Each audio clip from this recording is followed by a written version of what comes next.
শরফুদ্দৌলা ইবনে শহীদ সৈকত নামটা দেশের গণ্ডি পেরিয়ে প্রশংসায় ভাসছে গোটা ক্রিকেট বিশ্বে। এজবাস্টন টেস্টে দায়িত্ব সামলেছেন কড়া হাতে। তার বিপক্ষে নেওয়া 11টি রিভিউয়ের মধ্যে মাত্র 2টি সফল হয়েছে। ইংল্যান্ড ভারতের মধ্যকার দ্বিতীয় টেস্টে অনফিল্ড আম্পায়ারের দায়িত্বে ছিলেন শরফুদ্দৌলা।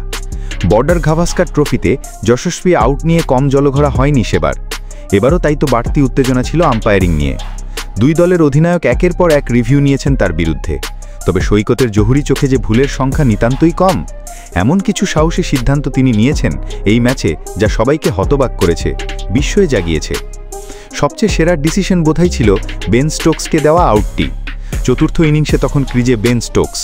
ওয়াশিংটন সুন্দরের একটি বল স্টোকসের প্যাডে আঘাত করে।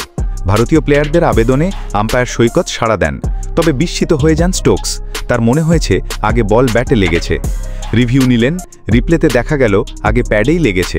একটা সূক্ষ্ম সিদ্ধান্ত আসলো আম্পায়ারের তরফ থেকে। ধারাভাষ্য কক্ষ থেকে ভেসে আসলো একটা প্রশংসাবাণী, এ ব্রিলিয়েন্ট ডিসিশন বাই সৈকত।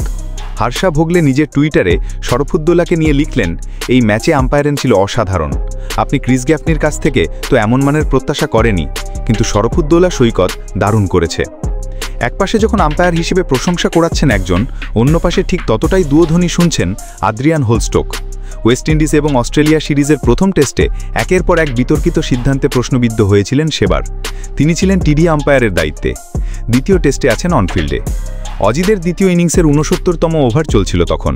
তৃতীয় বলে অ্যালেক্স কেরির বিপক্ষে লেগ বিফোরে জোরালো আবেদন করেন বোলার জোসেফ ও তার সতীর্থরা। তবে হোলস্টোক তা নাকচ করে দেন। পরে রিভিউ নিলে দেখা যায় কেরি আউটই ছিল। তাই জোসেফ মজার ছলে এসে হোলস্টোককে শেখাচ্ছিলেন কিভাবে আম্পায়ারিং করতে হয়। এ নিয়ে অবশ্য অনেকে মজার ছলে এও বলেছেন, হোলস্টোককে সৈকতের কাছে আম্পায়ারিং শেখার জন্য পাঠানো হোক। কেউ পারিশ্রমিক না দিলে ওয়েস্ট নিশ্চয়ই সে ভার নিয়ে নেবে। সবকিছু পাশ কাটিয়ে রাখলে সৈকত যে কতটা দুর্দান্ত তা পরিসংখ্যান ঘাটলেই বোঝা যায়। এলিট প্যানেলে অন্তর্ভুক্ত হওয়ার পর 41টি ডিসিশনের মধ্যে 31টিতেই জয়ী হয়েছেন তিনি। তাই তো বর্তমানে তিনি যে বিশ্বের অন্যতম সেরা আম্পায়ার, তা আর বলার অপেক্ষা রাখে না।